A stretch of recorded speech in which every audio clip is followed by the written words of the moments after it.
నామస్మరణ వలన కేవలము శుభమే జరుగుతుందో వాడిని శివ అని పిలిచారు. మీకు నేను ఒక దేవాలయ ప్రాంగణంలో శివమహాపురాణ ప్రవచన సందర్భంలో మీకు ఒక విషయం విజ్ఞాపన చేస్తున్నాను. ఇది పరమ సత్యం. అబద్ధాలు చెప్పుకోవలసిన దౌర్భాగ్యం నాకు లేదు. బహుశా మా దొరగారికి ఒక్కరికి తెలిసేమో, ఆయన నాకు పేరు జ్ఞాపకంలో లేదు. ఈ ఊళ్ళోనే ఒక వ్యక్తి ఉండేవారు.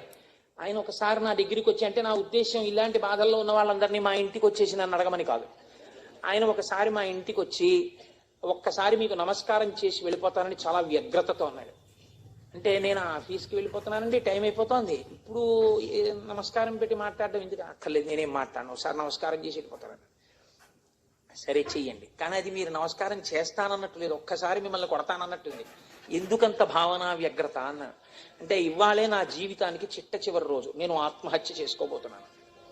నా మనస్సులో ఎప్పుడైనా శాంతి కలిగితే మీ ఉపన్యాసాల్లోనే కలిగేది. అందుకని మీకు ఒక్కసారి నమస్కారం చేసి ఆత్మహత్య చేసుకుందామని వచ్చాను.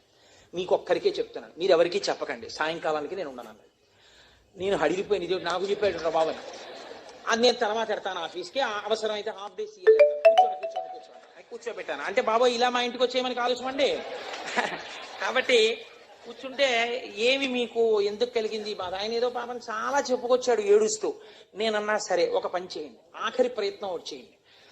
మీరు దీక్షగా 42 రోజులు శివాలయానికి ఎవ్వరికీ చెప్పద్దు.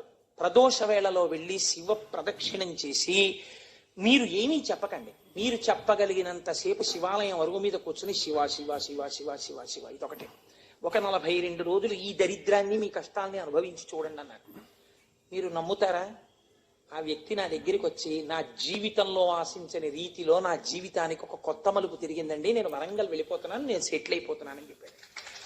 ఆ వ్యక్తే నాకు ఈ మధ్యనే మళ్ళీ ఫోన్ చేసి, కోటేశ్వరారు ఇప్పుడు నేను ఎంత ఆనందంగా ఉన్నానోనండి, ఒక్కసారి మీరేమో వరంగల్ వస్తారేమిటండి ఉపన్యాసాలకి, మీ దర్శనానికి వద్దాం అనుకుంటున్నాను, నేను కూడా కాకినాడ అన్నాడు.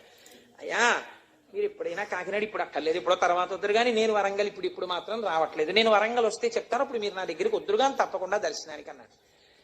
కళ్యాణి అందులో అంటారే, ఏతి జీవంతిమానందో నరం వర్ష శతాదపి అంటుంది సుందరకాండ. 100 ఏళ్ళు బతికిన వాడు శుభాన్ని చూస్తాడు. అందుకే తొందరపడి ఏదో సమస్య ఉందని ఆత్మహత్యలు చేసేసుకుంటాం, ఇలాంటి మాటలు అనకూడదు. కాబట్టి చూడండి, శివుడు ఉద్ధరించగలడు అనడానికి ప్రత్యక్ష ప్రమాణం మనకే ఉంది కదా. శివం అంటే మంగళం, శోభనం, శ్రేయస్సు, కళ్యాణం. ఏ శుభము నీకు కావాలన్నా శివానుగ్రహముగానే వస్తుంది. శివానుగ్రహము కలిగితే నీ ఇంట సర్వమంగళములు జరుగుతాయి.